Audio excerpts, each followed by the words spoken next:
of owning a cafe and other heroic deeds by Bue the Tistero.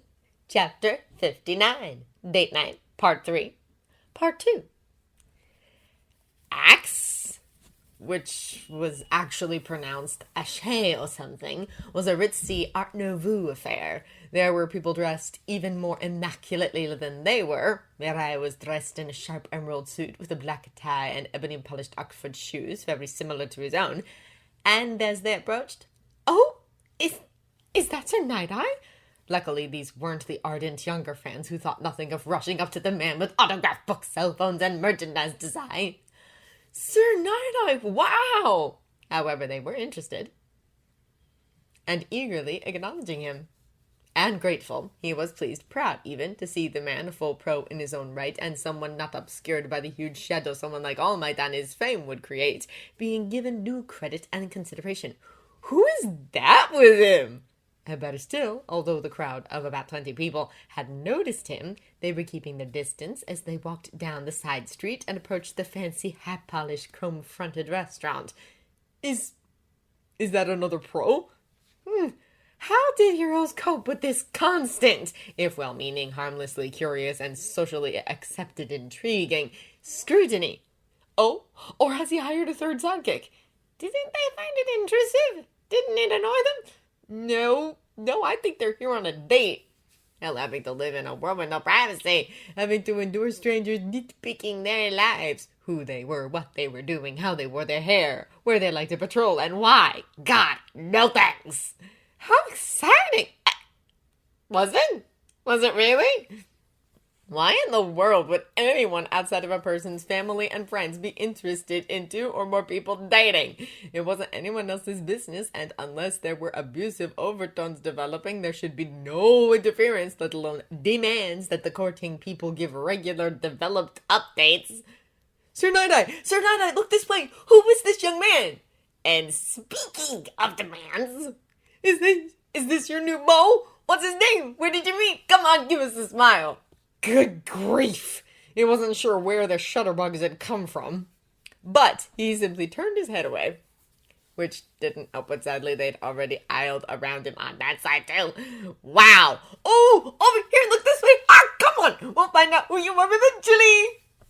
Somehow managing not to roll his eyes, because he could just imagine the headlines.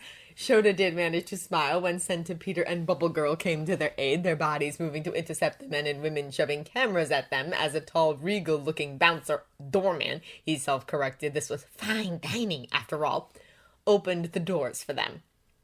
Stepping inside, both of them sharing a laugh, they'd agreed beforehand that running the media gauntlet without saying anything was the best course of action, as an elegantly dressed woman wearing a royal purple dress which hugged her and mimicked the restaurant's color theme perfectly, approached them. They all shared a bow. "Sir Night-Eye, it's a pleasure to see you again," she greeted with an accent he couldn't place. He noticed that they'd walked straight to a service desk whilst other customers were sat in stiff-looking leather chairs, clearly waiting to be called through to their tables, her rainbow-colored eyes reserved and somehow frosty, just like the little smile she was allowing herself. Fancy and superior, indeed. "Please follow me to your table," she added, her patent leather stilettos tap-tap-tapping on the marble tiles as she led them from the foyer and into the upmarket eatery. Whoa! From shaped glass chandeliers in purples, crimsons, and silver to the muted white lighting, there was a coolness, a reservation about the place. Even the people, quietly talking, bottles of various wines in ice buckets next to them, seemed huffy and aloof as they ate from white plates containing precious little food. And as he continued to look around, he noticed that the tablecloths were a high thread-count linen in mauve, maroon, and dark violet, which draped across the obsidian tables with matching hardback chairs, the varying blacks and greys seemingly leaching into tiled floor in rivers and rivulets. Everything matched. Everything was eerily sharp, perfect, and expensive. The artwork across the walls, ranging from nouveau to deco, were similarly cast in those striking, sharply contrasting hues and boxed in with chrome, silver, and steel. It was like a house of mirrors, only the reflections he could see were warped, distorted, and blurred. Give him framed cat photos any day. "Please be seated, gentlemen. Your server will be with you promptly, the woman, Vivi, her silver name tag read, told them with another polite bow, her long lashes fluttering. Have a pleasant evening, she tagged on like an afterthought, her slender form then tapping away from the table they'd been given. The interior is interesting, isn't it? They were sat at the back of the restaurant, 5 times the size of the Northern Echo, with slated partition walls giving them a modicum of privacy. Oddly, at the eatery's center, the open-fronted kitchen, set out like a cube with ranges, grills, and teppanyaki stations, cleverly arranged alongside ovens, workstations, and knife racks, was visible. Interesting and different. Who'd have thought that so many contrasting things could come together so well? You could see the chefs, too many types to name, in varying black uniforms with various topes. If you remember correctly, the size and shape of white hat denoted a chef's position or years of experience. He never bought into such things. Topping their professional brows, hustling and bustling about. Yes, the juxtaposition in play here has always delighted me. Oh, and yes, there are no menus. I hope you don't mind. Mirai said quietly, the sound of live piano music tilting through the air thanks to a pianist sat on a suspended platform just above and to the left of them. God! Whilst glasses clinked, people chatted, and quiet, demure waiting staff glided around. But I've taken the liberty of pre-ordering for us this evening. He smiled. These Sunday evenings being predominantly about experiences, I was hoping to share one of my favorite culinary selectors with you. He furthered primly. What would I mind? He juggled, his dark eyes looking around. Yes, there were no menus in sight, but their table had been set with several kinds of silverware and crystal flutes, next to highly polished wine glasses. I think that it's a good job you did, he furthered. I wouldn't know where to start with such things. He tried to laugh whilst tentatively regarding the European eating utensils spread out from a wide square plate set rigidly before him. Sure, knives and forks were a given. However, there were dessert forks, oyster forks, butter knives, and Goodless only knew what else all sat there glimmering away, just as reflective as everything else in his place. He didn't dare to touch the napkin now either, as Mirai hadn't touched his, and he just watched a waiter take one from its glinting ring, probably actual silver, shake it, and lay it across a customer's lap. Okay! We'll be going through 10 courses. 10? God! And please don't concern yourself with any etiquette, the older man told him, his expression sincere. The quality of the food notwithstanding, this is one of my preferred restaurants due to the professionalism and officiousness of its staff, because, despite appearances, there are no airs and graces. Here, he offered. We'll also not be bothered by any of our friends outside, and we may talk freely with no fear of eavesdroppers and busybodies, he advised. What would you like to drink? Water is great, thank you. He smiled. But please, if you'd like to order something alcoholic. Like you, the other cut in, his features softened and considerate. I do not follow the societal norm of drinking such things, he stated with a shrug. Toshinori is of the same opinion, of course. He nodded along. I have never seen the appeal personally, he mused, his head inclining at some of their fellow diners. Aside from it being overpriced for the majority, such things cloud the judgment and poison the body, he mused. I've never understood how anyone can truly enjoy an evening whilst ingesting something famous for obscuring memories. He grinned. It is quite irrational, wouldn't you agree? The evening had been, admittedly, delightful. Gentlemen, your amuse-bouche this evening is a delicate scallop mousse with a trio of peas and a mint coulis atop buckwheat tuiles. Mirai was an intellectual who enthusiastically asked his opinion on all manner of things, from what books he'd read to what hobbies spiked his interest, or had. He knew how busy he was, and made a point of telling him, as hypocritical as it was, that shouldn't neglect his own needs and wants even for their community, whilst sharing insights on his own. Course one, sirs, is a goat's cheese cutlet dabbed with a rocket reduction, chive creme, and red onion chutney. They'd discussed various other things, too, however, and he hadn't been surprised, really. It wasn't exactly a trade secret how loyal and fond he was. All Might dominated the majority of their conversations. Course two, a selection of makizushi, gunami maki, and nirigizushi with pickled daikon and fermented tofu. It was wonderful to hear about the small little insights into their relationship. The other hadn't gone into excessive detail, because no matter how professional the staff, even though the blonde's arch nemesis was locked away, you could never be too careful, but shared some cute personal stories from the glory days. The third course, fennel cooked 3 ways upon d'Apignon's potatoes, with an accompaniment of sliced pork cutlet with apple foam. However, how they'd met at UA, their friendship with Nazu.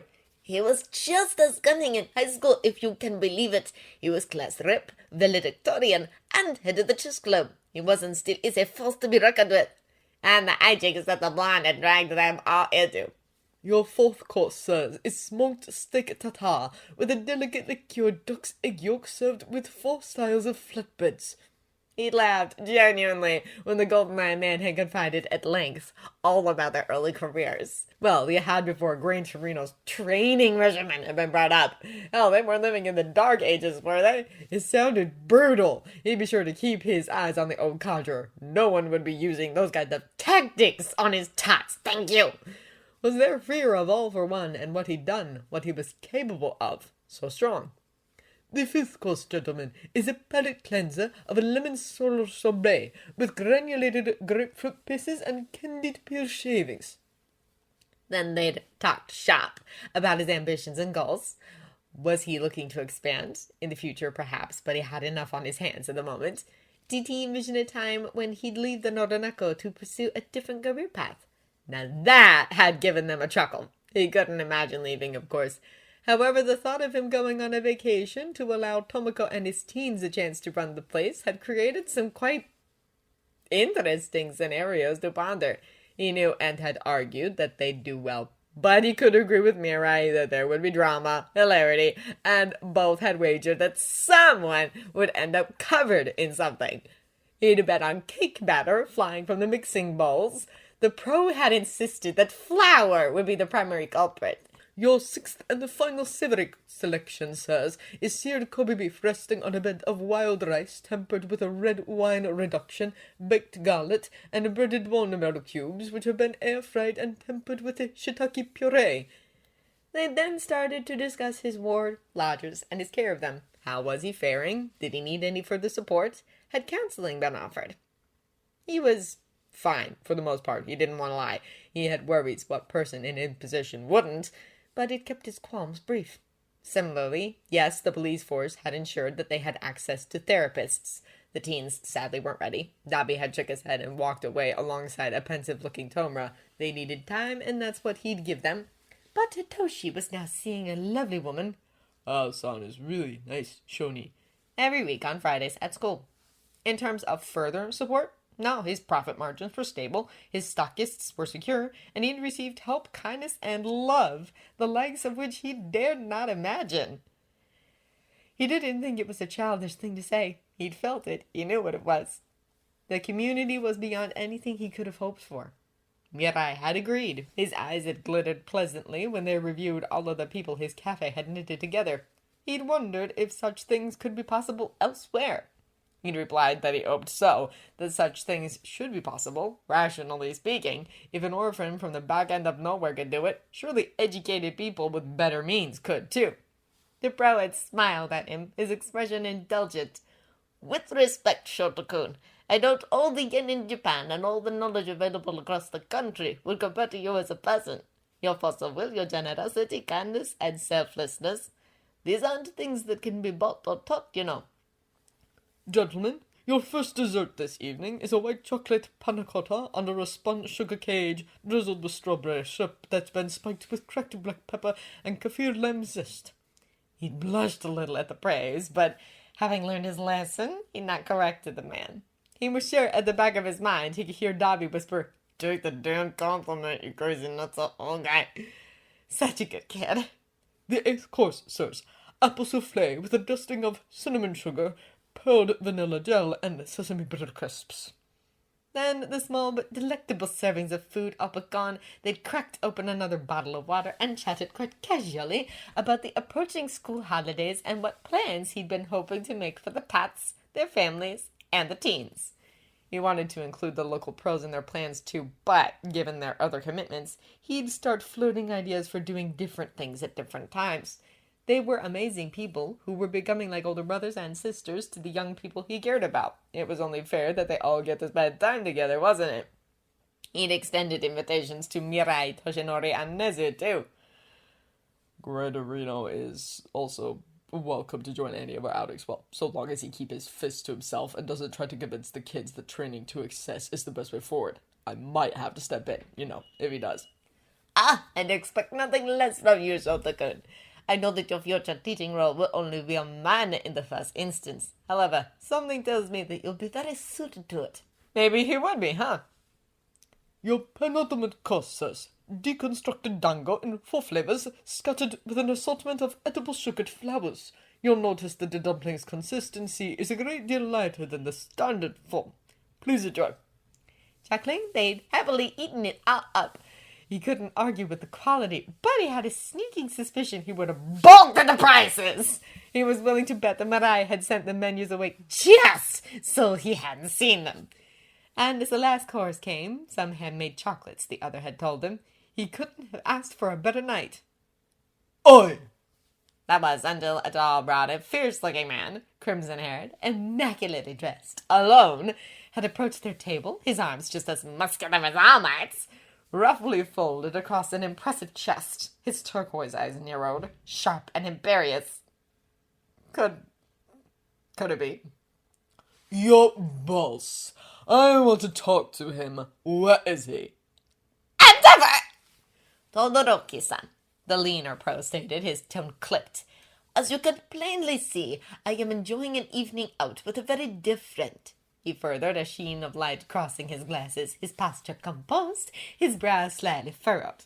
If you have called his secretary, then... The domineering man huffed. I shouldn't have to go begging underlings for such things. It's true. He sneered. However, he seems to have been preoccupied as of late, and I'll soon be leaving the country for a few years. He grunted. An opportunity abroad has come up, and loath as I am to leave him in charge, thanks to a certain operation that I was not involved in, I suppose we can all rest a little easier. That is why I'm choosing to train elsewhere with my successor and the others. Yes, some time away from distractions will ensure that upon my return, the number 1 spot will be passed to me. And I want him to know that fact regardless of any little ace in the hole he might have. Watching the exchange, his face ruthlessly neutral, the dickhead was clearly choosing to ignore him because why should he acknowledge another human being for courtesy's sake? God, what a prick. Shouta resisted, somehow, the urge to sigh. What a way to sour the evening. So, where is he? The bastard continued, a flickering of flame ghosting around his eyes. I don't have time to wait around. Then call his secretary. That I repeated. He nearly laughed. The other had repeated himself in a slower manner as though he was talking to a petulant child on the verge of a tantrum. And for the record, I am not fulfilling that role. I never have. Now, if you'd be so kind as to... That is not good enough. Todoroki snapped. I have allowed him to get the better of me 1 time too many, and you were also there on Thursday, weren't you? He growled. Holy shit. Was this guy allegedly their country's number 2 pro really throwing a hissy fit over not getting to confront all for one? God, if this was the limits of his patience, then it was a good job he hadn't been there. He probably would have incinerated them all and allowed that bastard to get away, to boot. Yes, I was. The future seer nodded. I'm also here now. So what is your point? He pushed the broader man's ire growing, those hellish flames sparking up once more. There were sprinklers above them, weren't there? Order damage on this scale would cost the restaurant a great deal in terms of insurance premiums and spoil everyone else's evening, wouldn't it? Looking to the bottle of fancy water, mostly full, he decided to pour himself a tall glass, just to be safe. My point is that you get out your phone, give me his number, or better still, call him for me, he said quietly, those flames sparking hotter. From the sidelines, he could see the waiting staff carefully and quietly redirecting customers away from the tables which were close by. Did this fucker show up to ashay often and throw his weight around, or did his reputation precede him, asshole? I'll not be doing either of those things, Marai replied before standing. You're a better man than this, he murmured. Please don't make a scene. A scene! He ground out his teeth gritty. Oh, I'll show you what. Looking on dispassionately, a series of gasps leaving the stupefied onlookers, Shouta regarded Endeavor, who was now drenched from his gawping face to his shoulders and all down his shirt, calmly, whilst his date covered his own mouth with his hand. Sorry, he lied. But you looked as though you needed to cool off, he told him with a mild shrug whilst gesturing at the fire detectors, the one closest to them flashing red. The pianist who'd been playing above them had wisely made an exit, thankfully. If I hadn't stepped in, we all would have gotten soaked, he added, his hands now raised placatingly. You dare to... It has a point, Todoroki-san. The emerald suit wearer cut in, his hand gesturing around at the people warily observing the scene. As you're aware, photography of any kind is banned within this establishment, so it'd probably be better for you to save face by excusing yourself to the bathroom to dry off, he advised, his smirk telling. You! And in exchange, I'll ensure that your message gets through to him. All right? Hands bolted to fists, his flames unable to ignite. The number 2 grumbled something under his breath, glared at him. Ooh, scary! Turned and stormed off with a grunt, the serving staff fleeing in his wake, before he shoved the men's room door open with such force the hinges audibly squealed. Then, a sigh leaving him, he looked to his date earnestly. He had not meant to cause him any additional trouble. I'm sorry, he said. Sorry! The older man is to his mirth, his eyes sparkling with mischievous glee. Do you have any idea how much I've longed to do that? He laughed before beckoning him forward. Oh, come on. I'll settle the bill at the counter and then we'll go to Shinori on the way home. He giggled. El Master Company is about this.